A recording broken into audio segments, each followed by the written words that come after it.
لله رب العالمين والصلاة والسلام على سيد الأنبياء والمرسلين وعلى آله وأصحابه وأزواجه وذرياته وأهل بيته أجمعين أما بعد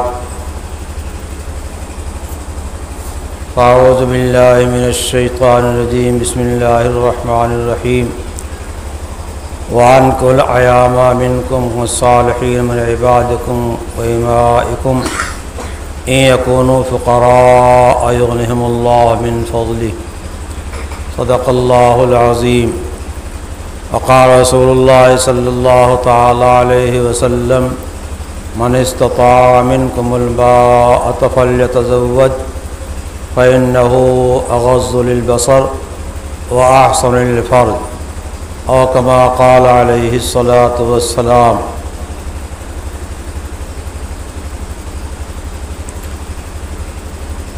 اللہ رب العالمین نے ابتدائے آفرینش سے ایک نظام قائم فرمایا ہے۔ حضرت آدم علیہ نبینا وعلیہ السلام کو پیدا فرمایا اور انہی سے حضرت حوا علیہ السلام کو پیدا فرما کر کے ان کی زوجیت میں داخل کیا۔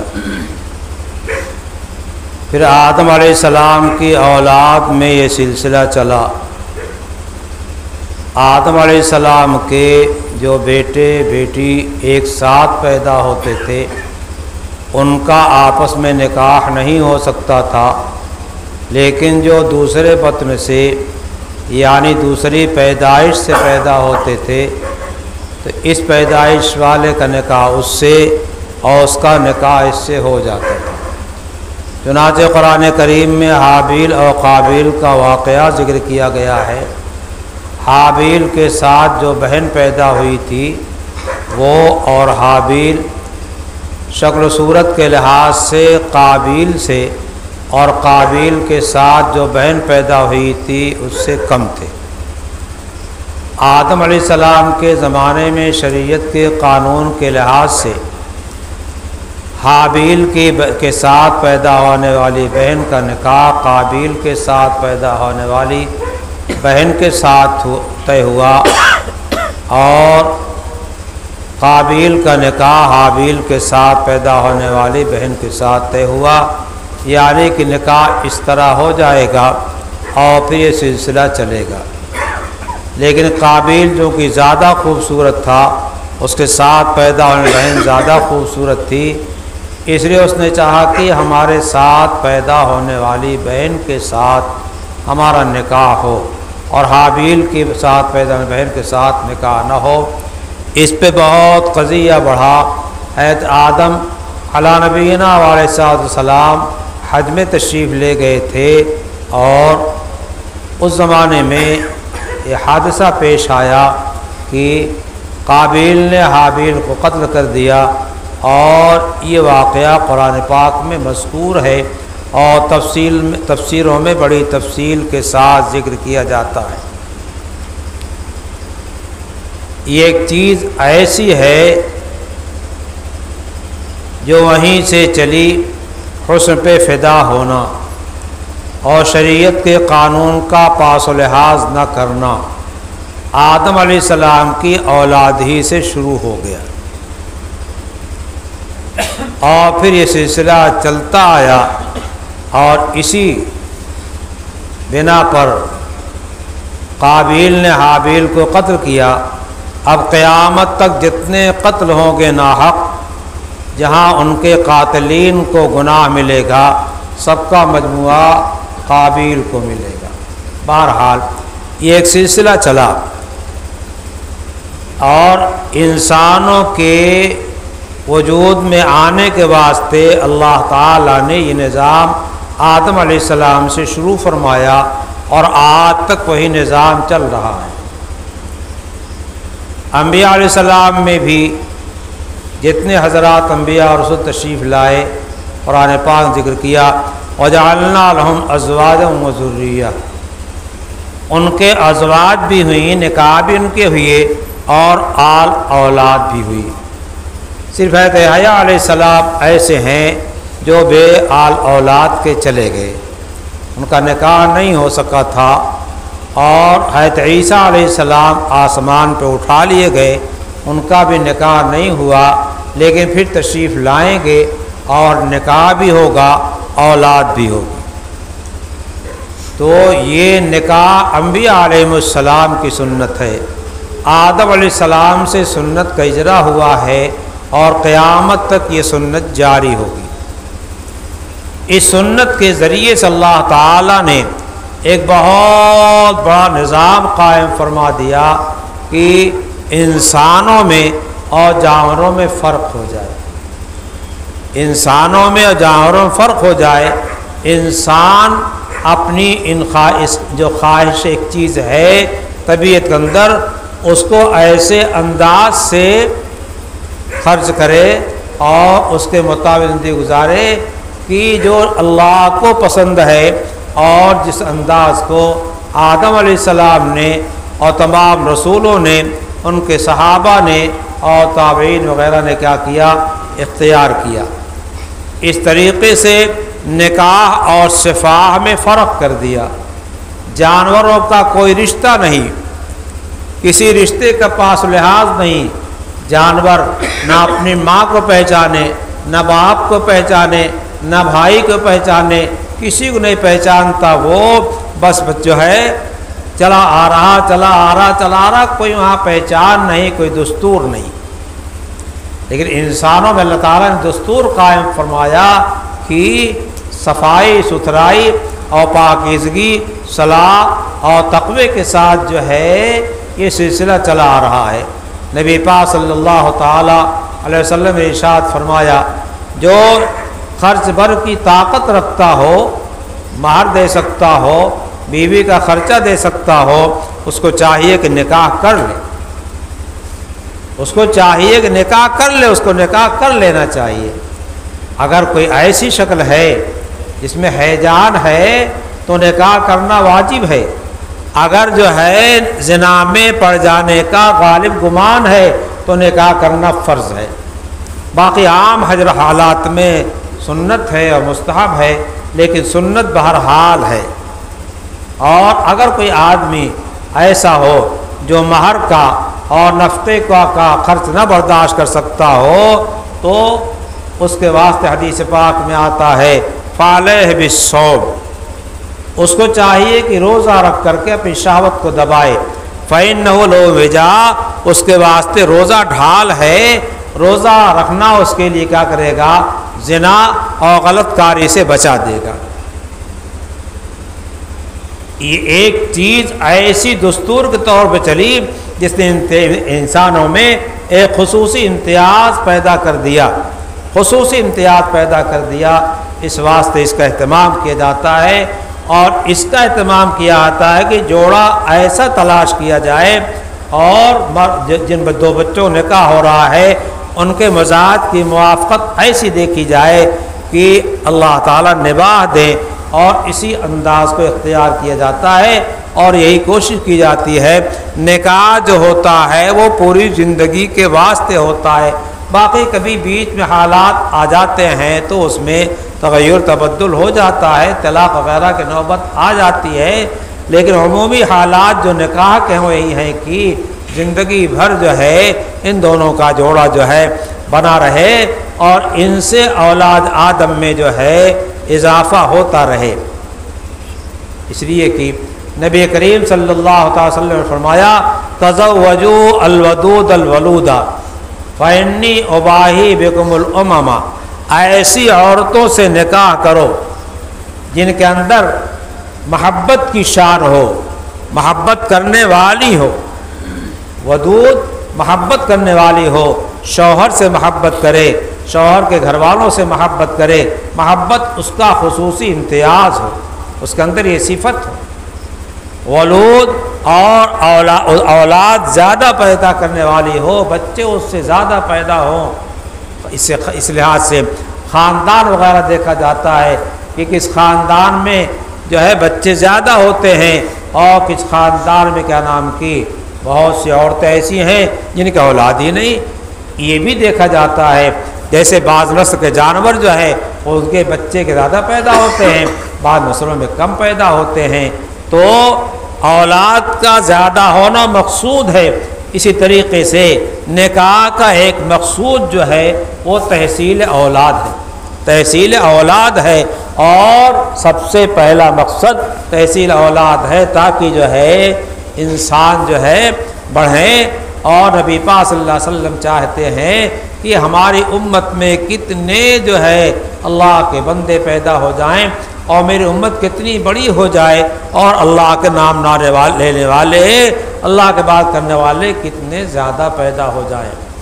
فرماتے ہیں تزوج الودود الولود فإنی اباہی بکم الامم، اور امتوں کے مقابلے میں مجھے امتیاز حاصل ہوگا کہ سب سے بڑی امت ہے تو مجھے خوشی ہوگی، اور امتوں پر مجھے فخر حاصل ہوگا۔ فخر کے حضور صلی اللہ علیہ وسلم کے ہاں بڑائی نہیں ہے، بلکہ اللہ کی نعمت پہ، اللہ کے انعام پہ خوش ہونا یہاں ہے۔ اللہ کے نام خوش ہوں گے، بہت بڑی امت نبی پاک صلی اللہ علیہ وسلم عطا کی گئی۔ کیا اللہ نے رتبہ دیا؟ 23 سال کی نبوت کی زندگی ہے، اور 23 سال کے نبوت کی زندگی میں اتنا زیادہ صحابہ کرام کو ماہر کر دیا کہ ان صحابہ کرام نے علوم کو آگے بڑھایا۔ آگے بڑھتے بڑھتے آج پوری دنیا میں وہ 23 سال علم جو ہے دوڑ رہا، چل رہا، پھر رہا ہے، اور ہمارے یہاں کسی مسئلے میں کسی اور کے سامنے جانے ضرورت نہیں ہے، کسی سے بھیک مانگنے ضرورت نہیں ہے۔ سارے قوانین کو، ساری چیزوں کو اصولی طور پر قرآن میں جمع کر دیا، حدیثوں جمع کیا، حدیثوں میں اصول بھی جمع کیا، جزئیات بھی بہت ساری جمع کر دیا۔ یہ اللہ کا احسان ہے، اللہ تعالیٰ کا کرم ہے۔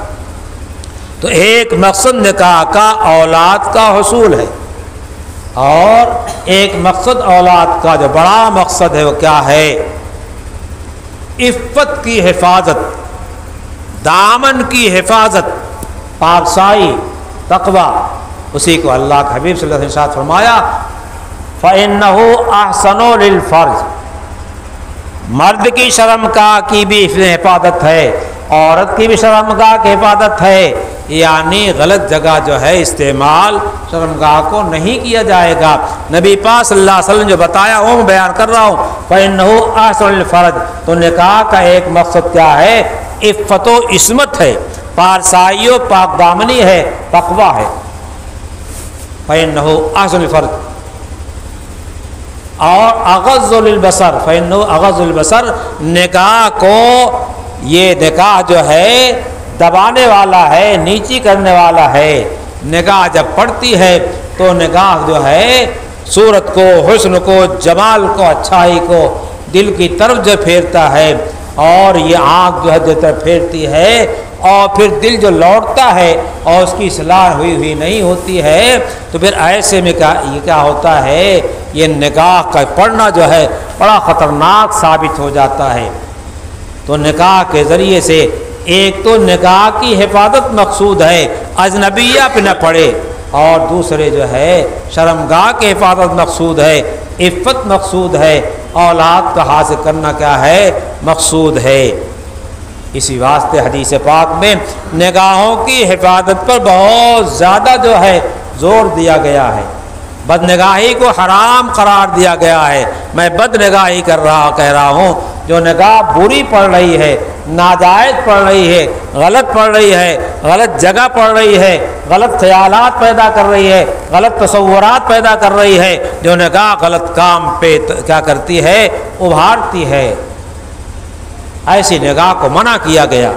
نبی پاک صلی اللہ تعالی علیہ وسلم کی جو حدیثوں میں باتیں آتی ہیں، یہاں تک آتی ہے اگر کسی کی پر نگاہ کسی کی پڑ جائے، کسی کی نگاہ کسی پر پڑ جائے، اور کسی خاتون پہ نگاہ پڑ گئی اور وہ اچھی لگ گئی، تو اپنی بیوی کے پاس چلا جائے۔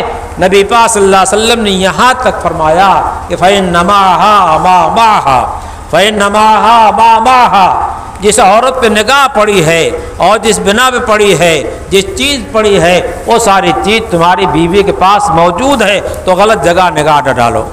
تو نکاح کے ذریعے سے جو ہے پارسائی، تقوی، پرہیزگاری، عفت کا جو ہے درس دیا گیا ہے، سبق دیا گیا ہے۔ تو اب جب نکاح ہو گیا، نکاح کے بعد اگر کوئی نکاح غلط ڈالتا ہے تو اور خطرناک ہے۔ نکاح کے بعد اگر کوئی آدمی جو ہے غلط کاری کرتا ہے تو اور خطرناک ہے۔ شریعت کے اندر جو ہے اگر کوئی غیر شادی شدہ وہ زنا کرتا ہے تو اس کو 100 کوڑے مارے جاتے ہیں اور اس کے بعد اس کی سزا پوری ہو جاتی ہے۔ لیکن اگر شادی شدہ کوئی زنا کرتا ہے تو اس کو رجم کیا جاتا ہے، بشرطے کہ 4 پختہ گواہوں سے ثابت بھی ہو جائے۔ ہمارے یہاں بہت آسان لوگ فیصلہ کر دیا کرتے ہیں، اگر 4 گواہ نہیں ملے، 4 گواہ گواہی دینے کے واسطے گئے اور ایک گواہ مکر گیا، 3 نے گواہی دیا اور 1 نے گواہی نہیں دیا، ان تینوں کو جنہوں نے کسی خاتون پر زنا کی تہمت لگائی ہے 80 کوڑے شریعت کے قانون کے مطابق لگائے جائیں گے۔ اتنا مضبوط گواہی کے معاملے میں کہیں اور زیادہ شریعت نے خیال نہیں کیا ہے۔ کہیں 4 گواہی شرط نہیں لگائی ہے اور یہاں 4 کی گواہی اور چاروں مرد ہوں اور ان کے خاص خاص صفات۔ اس لیے اپنی زبان پہ تالا لگانا چاہیے۔ ہم جس کو جو چاہتے کہہ دیا کرتے ہیں، نہیں، بہت ایک دم صاف کوئی کرے زنا کرتا دیکھے تب گواہی دے سکتا ہے، نہیں تو نہیں دے سکتا ہے۔ ایسا کون دیکھ پاتا ہے؟ بہرحال یہ نکاح جو ہے آنکھ کی حفاظت اور شرمگاہ کی حفاظت کے واسطے ہے اور اس کے ساتھ ساتھ جو ہے اولاد کی تحصیل کے واسطے ہے۔ ہر میاں بیوی یہ چاہتے ہیں کہ اولاد حاصل ہو، بیٹے ہوں اور بیٹیاں ہوں، اس کو ہر ایک چاہتا ہے، لیکن اللہ تعالیٰ نے جس کے واسطے جو مقدر فرما رکھا ہے اتنا ہی ملے گا۔ کتنے جوان ہٹے کٹے میاں بیوی، 2 اولاد 3 اولاد 1 اولاد، کتنے دبلے پتلے کمزور قسم کے اور میاں بیوی اور ان کے اولاد پہ اولاد آتی چلی جا رہی، اولاد پہ اولاد آتی چلی جا رہی۔ اولاد دینا اللہ کا کام ہے، کسی اور کا کام نہیں ہے۔ اللہ نے قرآن میں اعلان کیا ہے، یَهَبُ لِمَن یَشَاءُ إِنَاثًا وَيَهَبُ لِمَن یَشَاءُ الذُّکُورَ أَوْ يُزَوِّجُهُمْ ذُکْرَانًا وَإِنَاثًا وَيَجْعَلُ مَن یَشَاءُ عَقِیمًا۔ جس کو خدا چاہتا ہے ایک طرف سے بیٹے ہی بیٹے دیتا ہے، جس کو چاہتا بیٹیاں ہی بیٹیاں دیتا ہے، جس کو چاہتا دونوں دیتا ہے، بیٹے بھی دیتا ہے بیٹیاں بھی دیتا ہے، اور جس کو چاہتا ہے باج بنا دیتا ہے، اس سے کچھ نہیں ہو سکتا۔ تو یہاں وہاں ان کے یہاں جانے سے کام نہیں چلے گا۔ قرآن نے اعلان کیا ہے کہ یہ کام اللہ کرتا ہے اور اس چیز کو کسی اور کے حوالے نہیں کیا۔ قرآن نے اعلان کیا ہے الا لہ الخلق، تخلیق جو ہے اللہ کی خصوصی صفت ہے، کسی اور کی صفت نہیں ہے۔ اس لیے کہیں جا کر کے اور وہاں اولاد مانگ کے آؤ، مقدر میں ہوگی تو ہوگی، وہ نہیں دے سکتے ہیں۔ ابراہیم علیہ السلام اپنی نوجوانی کی زندگی میں نہیں لے سکے، پیغمبر تھے۔ حضرت زکریا علیہ السلام اپنی جوانی کی زندگی میں نہیں لے سکے، پیغمبر تھے، اور اللہ نے اس زمانے میں عمر میں کیا دیا، اولاد دیا۔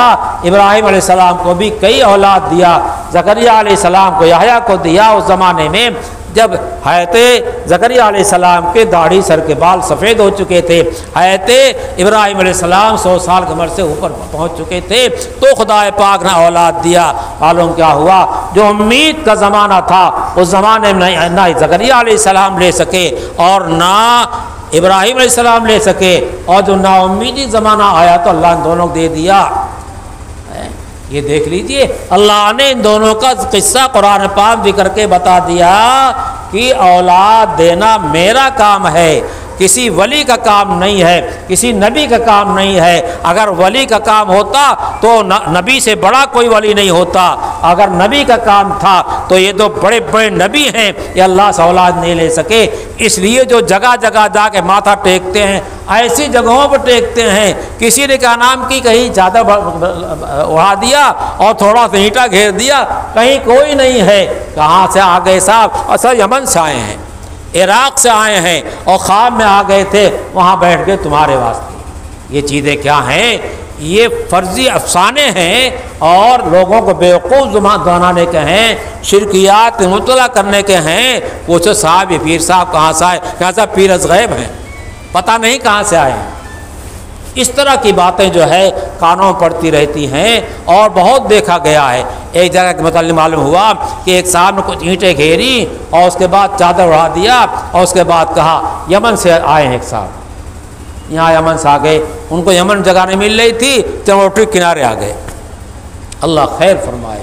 اس طرح کے حالات جو چل رہے ہیں، اس واسطے اس کا دھیان دینا چاہیے کہ اولاد مانگے اللہ سے مانگے، اللہ اولاد دے کر کے بھی جنت کے اعلیٰ مقام دے سکتا ہے، اور اولاد نہ دے کر کے بھی جو صبر پہ ہمیں اللہ دینا چاہتا ہے، صبر کا ایسا ہے کہ اس کی کوئی اللہ تعالیٰ نے قیمت ہی نہیں بیان کیا ہے، اتنی آگے اس کی قیمت ہے۔ انما یوفی الصابرون اجرهم بغیر حساب، صابرین کو ان کا پورا بدلہ دیا جائے گا۔ کتنا دیا جائے گا اس کا کوئی حساب تم نہیں لگا سکتے ہو، کوئی شمار نہیں کر سکتے ہو۔ اس واسطے اس کا اہتمام کیا جائے کہ اولاد کو غیر سے نہ مانگا جائے، اور جب اللہ تعالیٰ دے گا ہو جائے گی۔ اور شادی کے بعد جہاں سال پورا ہوا، 11-12 مہینہ جو ہے گزرا، تہاں ہر قسم کی تحقیقات شروع ہو جاتی ہیں، ڈاکٹروں کے ہاں تحقیقات شروع ہو جاتی ہیں، مزارات پہ جانا شروع کر دیتے ہیں، دعا تعویذ شروع ہو جاتی ہے۔ ارے خدا سے مانگو، دے گا تو خدا دے گا، کوئی اور نہیں دے سکتا ہے، مانگو تو خدا سے مانگو۔ اسی طریقے سے شادی بیاہ کی یہ چیزیں جو ہیں نبی کریم صلی اللہ تعالیٰ علیہ وسلم نے حضرت فاطمہ رضی اللہ تعالیٰ عنہ کا نکاح کیا، جو آپ کی سب سے چہیتی بیٹی تھیں۔ جب آپ ان کے گھر جاتے تھے وہ ہاتھ پکڑ کے مصافحہ کرتی تھیں، اپنی جگہ بٹھاتی تھیں، اور جب کیا نام کی حضرت فاطمہ جاتی تھیں تو حضور مصافحہ کرتے تھے، اپنی جگہ بٹھاتے تھے۔ اتنی چہیتی بیٹی تھیں۔ ہمارے ہاں بچیوں سے ماؤں سے مصافحہ کا رواج نہیں ہے، اجنبیات سے مصافحہ نہ کرو، لیکن ماں ہے اور بہن ہے۔ البتہ وہ رشتے جو محارم کے ہیں، رشتے ہیں، لیکن ہاتھ میں ہاتھ ملانے سے شہوت کا اندیشہ ہے تو وہاں جو ہے ہاتھ نہیں ملایا جائے گا، وہاں ہاتھ نہیں ملایا جائے گا، وہاں اس سے گریز کیا جائے گا۔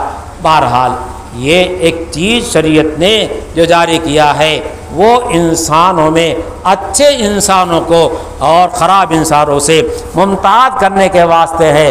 آج کے حالات کیا ہیں؟ سڑکوں پہ چلے جاؤ، بازاروں میں ٹہلو، کوئی کسی کا ہاتھ پکڑے چلا جا رہا ہے، لگتا ہے دونوں میاں بیوی ہیں، اور پتہ چل جاتا کہ کیا ہے یہ میاں بیوی نہیں، ان کے انداز سے پتہ چل جاتا اور انداز چل جاتا ہے ایسا انداز غلط ہو گیا ہے، ایسا برا ہو گیا ہے۔ ایسی صورت میں ہمارے اندر جتنا ہمارے اندر صلاح آ جائے، تقوی آ جائے، دل کی حالت درست ہو جائے، دل کی کیفیت درست ہو جائے، اتنا بہتر ہے۔ اور نکاح جو ہے وہ اللہ تعالیٰ کی طرف سے برکت کی چیز ہے، اولاد ہوتی ہے، گھر آباد ہوتا ہے۔ بعض نکاح ایسے ہوتے ہیں اس نکاح سے گھر تباہ ہو جاتا ہے، اور بہت سے نکاح ایسے ہوتے ہیں گھر آباد ہو جاتا ہے، گھر میں روزی آ جاتی ہے۔ آتا ہے کہ قرآن کریم نے بیان کیا ہے کہ اگر نکاح کرو گے تو نکاح کے بعد جو ہے اللہ تعالیٰ اس کا دروازہ کھول دے گا، اور ادھر سے جو وہ اپنی قسمت لے کے آئے گی تمہارے ہاتھ میں ہے، تم پر اس کی روزی فرض کیا ہے، لیکن ہر ایک اپنی روزی لے کے آتا ہے۔ جو بچہ ماں کے پیٹ سے پیدا ہوتا ہے، ماں کے پیٹ کے اندر ہی جب فرشتہ روح ڈالنے آتا ہے تو اس کی روزی لکھ دیتا ہے، اس کی مدت عمر لے دیتا ہے، اس کو کوئی کم نہیں کر سکتا ہے۔ اپنے گھروں کو آباد کرنے فکر کیجئے، دعائیں کیجئے، اللہ تعالیٰ سے مانگیے، ایسے بچوں اور بچیوں کا انتخاب کیجئے جس سے گھر آباد ہو۔ گھر کی آبادی کس سے ہوگی؟ سنتوں سے ہوگی، اللہ تعالیٰ کے ذکر سے ہوگی، اللہ کی یاد سے ہوگی، اللہ کے احکام کے پہچاننے سے ہوگی۔ اللہ کے حبیب پاک صلی اللہ علیہ وسلم نے ایک بڑا مختصر جملہ ارشاد فرمایا ہے، ان اعظم النکاح برکتاً ایسرہ مؤونتاً۔ جتنی برکت چاہتے ہو، جتنی اللہ کی رحمت اپنے گھر میں اتارنا چاہتے ہو، اتنی آسان ہلکا پھلکا نکاح کر لو۔ جیسے حضرت فاطمہ رضی اللہ عنہ نکاح ہوا، حضرت فاطمہ رضی اللہ عنہ کا نکاح کیسے ہوا؟ حضرت علی مجلس موجود نہیں ہے، حضور نے فرمایا ایک صحابی سے کہ دیکھو فلاں ہیں، دیکھو فلاں ہیں، دیکھو فلاں ہیں، دیکھو فلاں ہیں۔ جو لوگ وقت مل گئے اور وہ لوگ آ گئے اور نکاح ہو گیا۔ حضرت علی حضور صلی اللہ علیہ وسلم کے کسی کام سے گئے ہوئے تھے، حضرت علی بھی آئے اور حضرت علی نے بھی قبول کر لیا۔ حضور صلی اللہ علیہ وسلم حضرت علی کے ولی تھے اور حضرت فاطمہ کے بھی ولی تھے، دونوں کے ولی تھے۔ اتنا آسان نکاح ہم لوگوں نے بہت مشکل بنا دیا، رواج نے رسم مشکل بنا دیا۔ ہمیں یہ دیکھنا چاہیے، نبی پاک صلی اللہ علیہ وسلم نے ارشاد فرمایا ہے من تمسک بسنتی عند فساد امتی فلہ اجر 100 شہید۔ جو میری سنتوں کو مضبوطی سے پکڑے گا، تھامے گا، پہ عمل کرے گا، اس وقت میں جب امت میں فساد پیدا ہو چکا ہوگا۔ امت کا فساد کیا ہے؟ من تمسک بسنتی ہی اس کو بیان کر رہا ہے کہ سنت کی خلاف ورزی ہوگی، سنتوں کو توڑا جائے گا، سنتوں کو چھوڑا جائے گا، سنتوں کا مذاق اڑایا جائے گا، سنت کا اہتمام نہیں کیا جائے گا۔ ایسے وقت میں جو سنت کے مطابق اپنے ہر کام کرے گا، اللہ تعالیٰ اس کو 100 شہیدوں کا ثواب عنایت فرمائیں گے۔ اللہ ہمیں اور آپ کو سب کو سنت کے مطابق اپنے تمام کاموں کو، اپنے تمام مشروعیتوں کرنے کی توفیق نصیب فرمائے۔ کلام و سنت عمل سے تمام مسلمانوں کی اللہ حفاظت فرمائے۔ اللہم صلی علی سیدنا مولانا محمد وعلی آل سیدنا مولانا محمد وبارک وسلم تسلیما کثیرا۔